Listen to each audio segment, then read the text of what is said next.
ملاح ہوتا ہے نا، ملاح جو پانی کا جہاز چلانے والا ہوتا ہے، وہ اللہ کے وجود کا منکر تھا، دہریہ تھا۔ اب اس کی بحث جو ہے حضرت امام جعفر صادق رضی اللہ تعالیٰ عنہ سے ہو گئی۔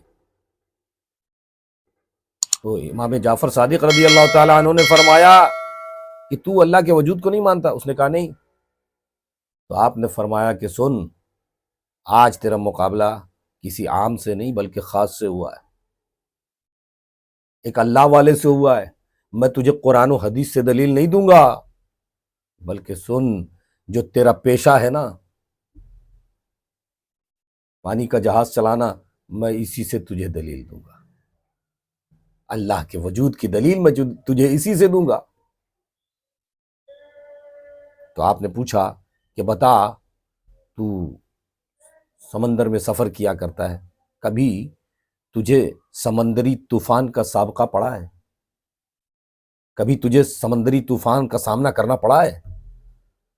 تو اس نے کہا ہاں، ایک وقت آیا تھا ایسا کہ سمندری طوفان آیا اور ہمارا جہاز غرق ہو گیا، سارے سوار ڈوب گئے، میں بھی ڈوب رہا تھا، لیکن ناگہانی ایک جہاز کا ایک تختہ میرے ہاتھ آ گیا،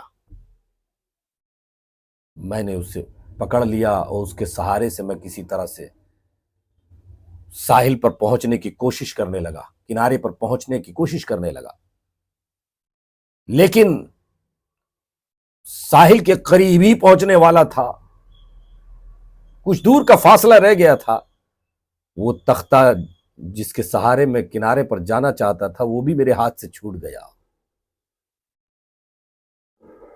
اب جب وہ میرے ہاتھ سے چھوٹ گیا، میری آنکھوں کے سامنے موت کا منظر تھا کہ اب تو میں غرق ہو جاؤں گا، لیکن کسی طرح میں ہاتھ پیر مارتا رہا، کوشش کرتا رہا، اور اپنی کوشش کے سبب سے میں کسی طرح کنارے پر پہنچنے میں کامیاب ہو گیا۔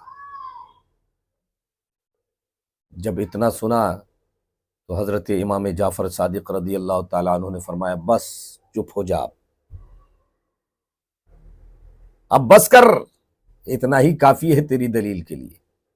تو بتا کہ جب تو جہاز پر سوار تھا تو تیرا بھروسہ اس جہاز پر تھا، لیکن جب وہ جہاز غرق ہو گیا، ڈوب گیا، تو تیرا بھروسہ اس ڈوبنے کے عالم میں اس تختے پر ہو گیا، جس تختے کو تو نے اپنے ہاتھ سے پکڑ رکھا تھا اور اسی کے سہارے تو کنارے پر پہنچنا چاہتا تھا، لیکن ساحل پر پہنچنے سے پہلے جب تیرے ہاتھ سے وہ تختہ چھوٹ گیا تو اس بے سر و سامانی کے عالم میں جب تیرا کوئی سہارا نہیں تھا، تو بتا اس وقت بھی تجھے کچھ امید تھی کہ کوئی بچانے والا تجھے بچا لے گا؟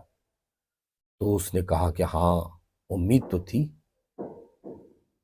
تو آپ نے جھٹ پوچھا کہ بتا، وہ امید تجھے کس سے تھی؟ کون ذات ہے جو تجھے بچا لے گی؟ اب وہ دہریہ ملاح خاموش ہو گیا، اس سے کوئی جواب نہ بن سکا۔ تو آپ نے فرمایا سن، اس بے سر و سامانی کے عالم میں، اس مصیبت کے عالم میں، جب تیرے پاس کوئی سہارا نہیں تھا لیکن پھر بھی تیرے دل میں امید کا ایک چراغ جل رہا تھا کہ کوئی ذات ہوگی جو مجھے بچا لے گی، وہی اللہ کی ذات ہے، وہی رب کائنات کی ذات ہے، جو مصیبت میں کام آنے والی ذات ہے، جو بے سہاروں کا سہارا بننے والی ذات ہے، جو مصیبت کے عالم میں ڈوبتے ہوئے کو سہارا دینے والی ذات ہے، وہ اللہ کی ذات ہے۔ اور یقیناً اس بے سر و سامانی کے عالم میں بھی رب کائنات ہی نے تجھے سہارا عطا فرمایا اور تجھے کنارے پر لا کر چھوڑا اور تیری جان بچا لی۔ اتنا سننا تھا کہ وہ دہریہ ملاح جو اب تک تاریکیوں میں تھا، اندھیرے میں تھا، اب وہ روشنی کی طرف آ گیا، اس کی آنکھیں کھل گئیں اور ایمان کا نور اس کے دل میں اتر گیا، اور وہ کلمہ اسلام پڑھ کر اسلام سے مشرف ہو جاتا ہے۔ یہ ہے اللہ والوں کی بصیرت۔